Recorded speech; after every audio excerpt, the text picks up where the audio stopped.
جمال الوجود بذكر الإله، وتصفو الحياة بنور هدى.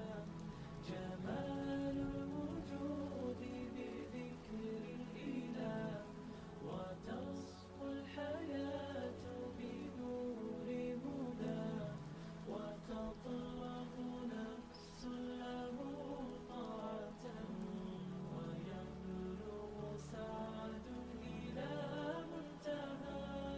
فؤاد شغوف إلى ربه، أحب رضاه أحب لقاه. يظل يجيء